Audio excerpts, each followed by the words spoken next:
4 গুণ বৃদ্ধি করা। দেশব্যাপী প্রাণী সম্পদ সেবা সপ্তাহ ও প্রদর্শনীর আয়োজন করেছে মৎস্য ও প্রাণী সম্পদ মন্ত্রণালয়। তারই ধারাবাহিকতায় আজ বৃহস্পতিবার সকালে দেবীগঞ্জ উপজেলার দণ্ডপাল ইউনিয়নের কালীগঞ্জ সুকাতু প্রধান উচ্চ বিদ্যালয় মাঠে দেবীগঞ্জ উপজেলা প্রাণী সম্পদ দপ্তর ও উপজেলা ভেটেরিনারি হাসপাতালের আয়োজনে প্রাণী সম্পদ সেবা সপ্তাহ ও প্রদর্শনী 2024-এর শুভ উদ্বোধন করা হয়। প্রাণী সম্পদে ভরবদেশ গর্ব স্মার্ট বাংলাদেশ এই প্রতিপাদ্যকে সাথে নিয়ে দেশব্যাপী ভিডিও কনফারেন্সের মাধ্যমে প্রাণী সম্পদ সেবা সপ্তাহ ও প্রদর্শনী 2024-এর শুভ উদ্বোধন করেন প্রধানমন্ত্রী শেখ হাসিনা। আগামী 22 এপ্রিল পর্যন্ত চলবে এই প্রদর্শনী মেলা। প্রাণী সম্পদে ভরবদেশ গর্ব স্মার্ট বাংলাদেশ এই স্লোগানকে সামনে রেখে আমাদের দেবীগঞ্জ উপজেলা প্রাণী সম্পদ দপ্তর ভেটেরিনারি হাসপাতালের আয়োজনে কালীগঞ্জ সুকাতু প্রধান উচ্চ বিদ্যালয় মাঠে পালিত হচ্ছে প্রাণী সম্পদ সেবা সপ্তাহ প্রদর্শনী 2024। আমাদের প্রদর্শনীতে বিভিন্ন স্টল রয়েছে, তার মধ্যে আমরা আমাদের গাভীগুলোকে বেশি প্রায়োরিটি দিয়েছি। এছাড়া আমাদের ঘোড়া থাকছে, মহিষ থাকছে এবং উন্নত জাতের গাভী মহিষ তো থাকছেই। এছাড়া আমাদের পাখি আছে, নানা রকমের কালিম পাখি, বাজেরিগার, লাভবার্ড এগুলোও আছে আমার প্রদর্শনীতে এবং বিভিন্ন উন্নত জাতের ছাগল এবং ভেড়া আছে।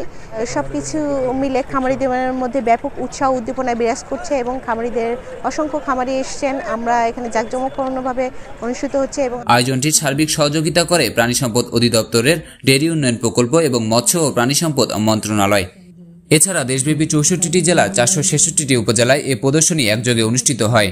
এসব প্রদর্শনীতে স্ব উপজেলা থেকে উন্নত জাতের এবং অধিক উৎপাদনশীল জাতের গবাদি পশু যেমন গাভী, বাছুর, ষাঁড়, মহিষ, ছাগল, ভেড়া, মুরগি, হাঁস, কবুতর, শৌখিন পাখি, পোষা প্রাণী এবং বিভিন্ন প্রযুক্তি প্রদর্শন করা হয়।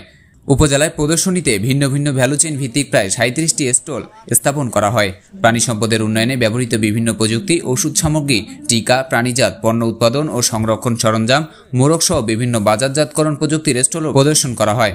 এছাড়া একটি প্যাভিলিয়নে প্রাণী সম্পদ অধিদপ্তরের প্রাণী সম্পদ ও ডেইরি উন্নয়ন প্রকল্প, কেন্দ্রীয় গো প্রজনন ও দুগ্ধ খামার অংশগ্রহণ করেছে। গুণগত মান, জাত, স্বাস্থ্য, সৌন্দর্য, আকার, অবদান, নিরাপত্তা, কর্মসংস্থান, বাজারজাতকরণ, পরিবেশ, অর্থনৈতিক প্রভাব, সার্বিক পর্যবেক্ষণ ইত্যাদি বিষয় বিবেচনায় আগামী 22 এপ্রিল বিভিন্ন ক্যাটাগরিতে মোট 10 জনকে পুরস্কৃত, ক্রেস্ট এবং অংশগ্রহণকারীদের সনদ দেওয়া হবে।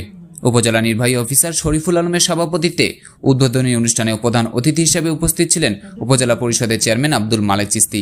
এছাড়াও বিশেষ অতিথি হিসেবে উপস্থিত ছিলেন উপজেলা মহিলা ভাইস চেয়ারম্যান ঋতু আক্তার, দণ্ডপাল ইউনিয়ন পরিষদের চেয়ারম্যান আজগর আলী, উপজেলা প্রাণী সম্পদ কর্মকর্তা ডাক্তার সারাবন তহুরা, উপজেলা স্বাস্থ্য পরিবার পরিকল্পনা কর্মকর্তা ডাক্তার হাসিনুর রহমান, উপজেলা মৎস্য কর্মকর্তা রতন কুমার রায় সহ বিভিন্ন দপ্তরের কর্মকর্তাগণ।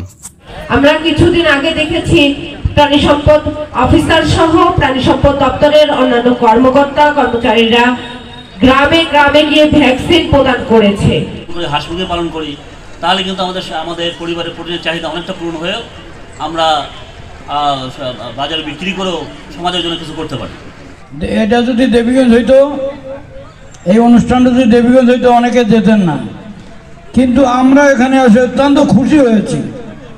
আমার জানা মতে এই সুন্দরদিঘি, এই দণ্ডপালে অনেক খামারি আছে।